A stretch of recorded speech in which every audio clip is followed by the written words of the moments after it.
alaikum rahmatullahi wa barakatuh. This is Najwa Husseini with Azadi News. Japan will seize any opportunity to resolve Rohingya crisis for regional stability.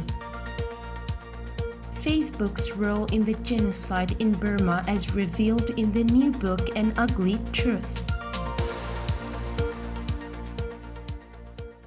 Japanese ambassador to Bangladesh Naoki Ito said Japan will seize the opportunity to find a long-term and lasting solution to the Rohingya crisis with Burma, noting that the issue is very pertinent to the future stability of the entire region. What we can say right now is Japan will seize the opportunity to raise this very important issue with the Burmese side and its military whenever appropriate, he said. The Japanese envoy said his country will do its best to create an enabling environment for the early repatriation of Rohingyas and continue to raise the issue with the Burmese side whenever appropriate. He was responding to a question at a virtual dialogue titled Bangladesh-Japan Relations: Prognosis for the Future, where he delivered the keynote speech. Facebook has been under constant fire for the past 5 years, roiled by controversies and crises. It's currently a sponsor of the Tokyo Olympic Games, which makes the appearance of An Ugly Truth inside Facebook's battle for domination all the more apt. In this new book, award-winning New York Times reporters Shira Frankel and Cecilia Kang offer a riveting, behind-the-scenes expose that offers the definitive account of Facebook's fall from grace. In An Ugly Truth, Frankel and Kang's focus is on what went on within Facebook over the 4 years, from the 2016 U.S. presidential election that brought Donald Trump to power to Joe Biden's election in 2020. They demonstrate how, while the tech giant was connecting the world, it was also mishandling users' data, spreading fake news, and amplifying dangerous, polarizing hate speech. In this excerpt, the authors show how Facebook's expansion project facilitated the beginnings of a genocidal campaign against Burma's Rohingya Muslim people. In August 2013, ahead of his 30th birthday and Facebook's 10th anniversary, Zuckerberg had tapped out a blog post on his iPhone to announce his vision for the next decade.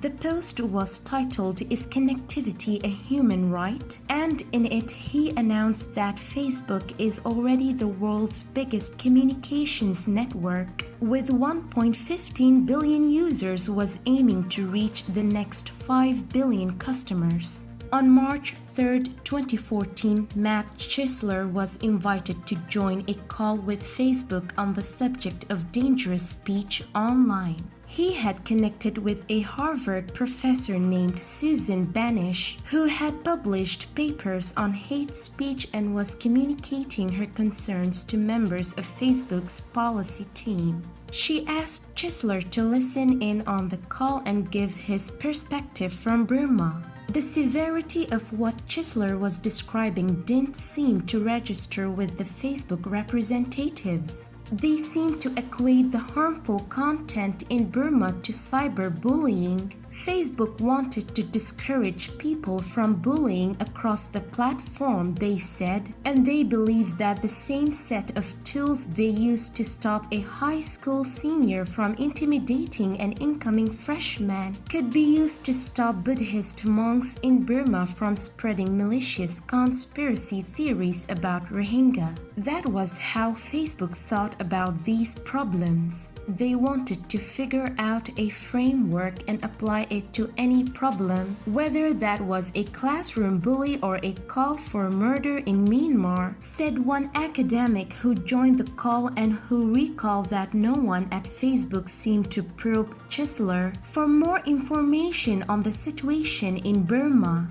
Chisler had spent nearly 7 years in the region, first along the border between Thailand and Burma and later within Burma itself. He had become conversant in Burmese and had studied the region's culture and history. What Chisler and other experts were seeing in Burma was far more dangerous than a one-off remark or an isolated Facebook post. Burma was consumed by a disinformation campaign against the Rohingya, and it was taking place on Facebook. In the month following the call, a handful of Facebook employees started an informal working group to connect Facebook employees in Menlo Park with activists in Burma. The activists were told it would be a direct channel of communication used to alert the company to any problems. Various members of Facebook's policy, legal, and communications teams floated in and out of the group, depending on the topics under discussion.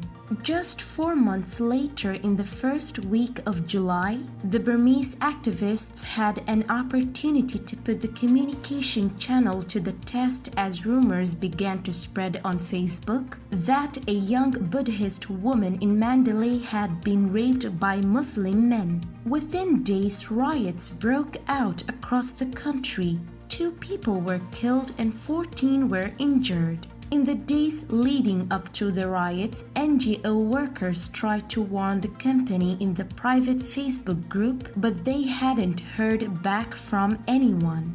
Now people were getting killed and there was still no response. On the 3rd day of the riots, the Burmese government decided to shut down Facebook for the entire country. With the flick of a switch, the nation lost access to the platform. Chisler reached out to Facebook through a contact to ask if they knew about the problem, and he heard back almost immediately.